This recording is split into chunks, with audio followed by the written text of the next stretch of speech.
Hello everyone, I'm LadyLazyPup and welcome back to another speed build. Today I bring you a tiny build in the Tomarang style, which has kind of that Southeast Asian feel.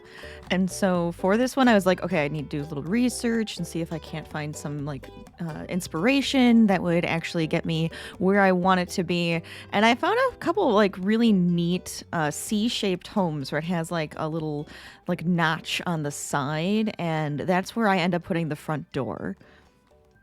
Now, when I do say tiny home, I do mean tiny home residential. This is a 62 tile house, so it is under the tier of tiny home. I feel like I have to kind of stay in that middle ground area for these so that it is functional and it has actual spaces and rooms, and we can put in all the items that we want to use in these. I did go with the neighborhood Ko Sapa, and I hope I'm saying that properly. And the lot is the riverfront, and we do end up calling just nice and easy the Isda Riverfront starter. I wanted to make sure I kept the price as low as I could. Typically, it's around like 20,000 per sim. And okay, this does go a little over. I think this was ended up being like 20,500 or something ridiculous. Go ahead, you can delete that TV, and I think that would fix everything, honestly. But I tried to make this as close to a starter as I could to make it easy. But I wanted to use the items from the newest pack too, which is the 4 rent pack. And I was really excited to use as many of those items in this house as I possibly could fit. So even with the kitchen, it starts off with a big real fridge, and then I end up giving the tiny fridge instead, with the rice cooker and still a stove and everything, and even the dishwasher. That dishwasher would probably also bring the price down. So easily can be a starter home, easily can work for one of your Sims just starting out and wanting to live here. So I do kind of jump around a lot in this house.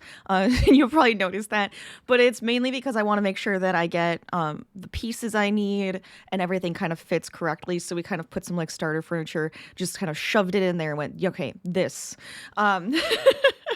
We have the kitchen in the back that has kind of almost a circular shape at this point, but works out really well. You have enough space to prep the meal, to cook, to have a sink, and all of the things that you need there. And then we actually have a full table dining space as well straight in front of that. I was going to go with a island instead, where you could actually just sit at the island and then potentially make that dining space into more of a study space, or have a desk there or something like that.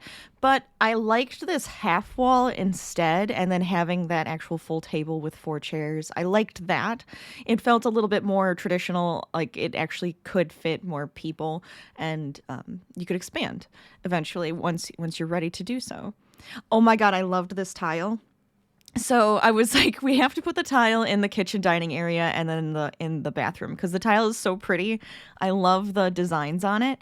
And then it actually has a bunch of different swatches, so you can do the edging and everything too. So I did end up putting the edging in the kitchen area, and I thought that ended up looking really pretty, and I love the colors on it.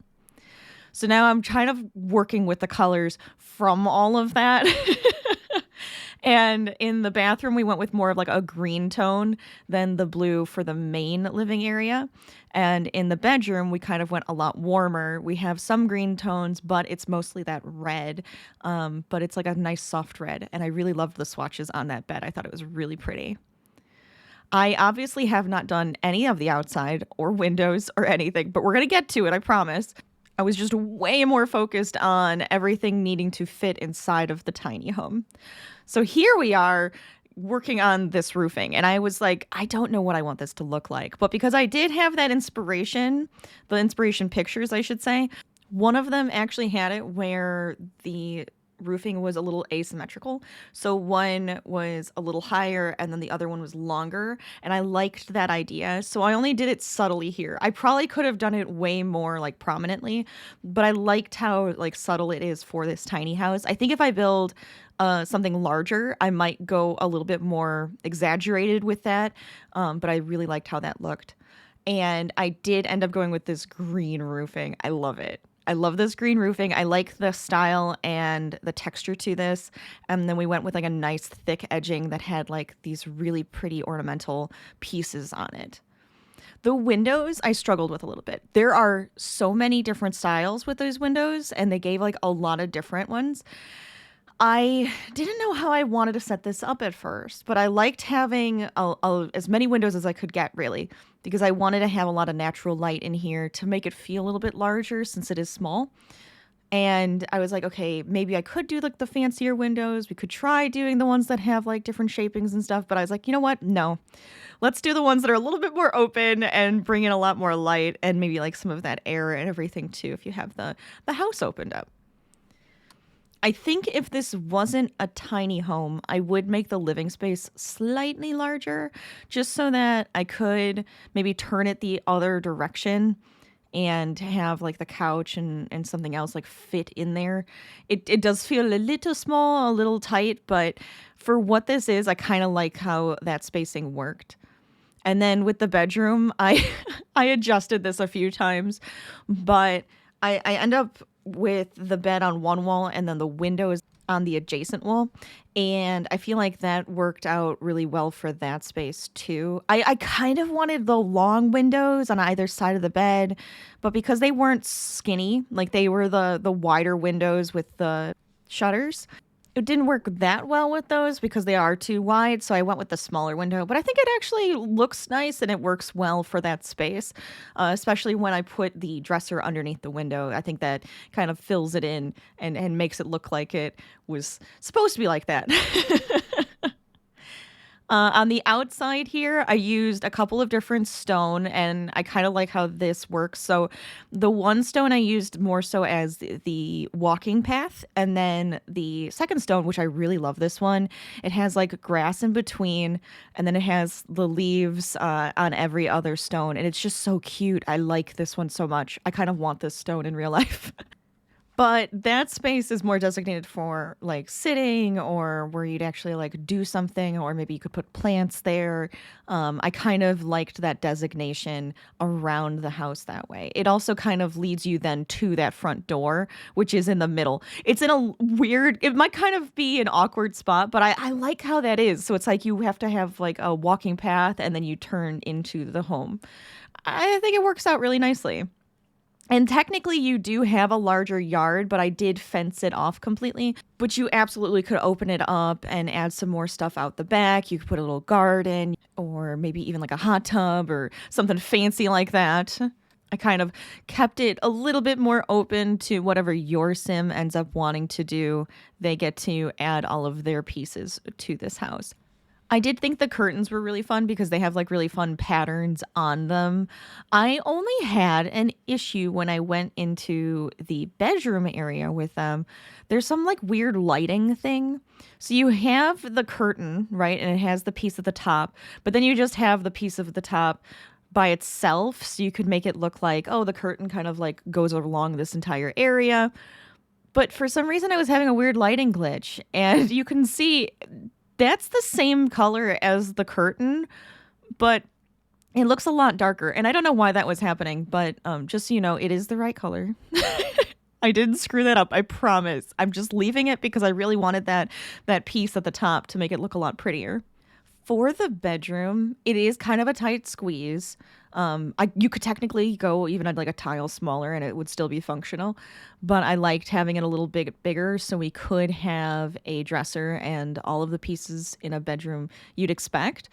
So we do move the bed over into the corner a little bit more. It's not centered, but then we have the dresser under the window. We have a nice like picture on the wall. It comes together really nicely here, and it is totally functional, which is great.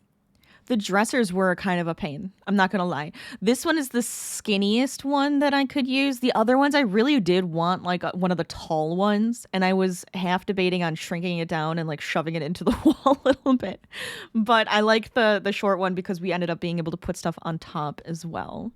So now jumping into the kitchen, I started looking at all the cute little items that come with the kitchen. I love that elephant teapot. It's so sweet. So we put it in a nice little pastel color, some more ornamental bowls for the wall here. We jumped to the front just because there's a gnome, and I have to put the gnome in. I'm sorry, but I have to. So it's a little moldy, spore-ridden little gnome out front. Hopefully the house doesn't end up getting mold. It shouldn't, because I didn't even give it that lot trait. But you know, if you really want the mold, put that lot trait on there, and then the gnome will feel at home with all the little mold that pops up. I'm putting in rugs now to go over the hardwood and kind of like separate the areas out. I love the leaves in the bedroom. I thought it matched that little green diamond on the bedspread pretty nicely, and it just kind of brought in a different pop of color. And then another lovely blue pattern for in the living space. And I just thought it kind of like tied it together. It makes it feel a little bit cozier and warmer here. So now we just need to put some lights in because it gets a little dark at night. So I made to put in some of those lanterns from the wall. Apparently that's an unlockable. And I was like, oh, it's kind of neat. I like this one. I liked the colors on it. So that's the one I used around the house just to brighten it up at night. And now I'm just kind of going, okay, we need a little detailing put in. We need some little like clutter items. What else do we need to get in here to make it feel a little bit homier?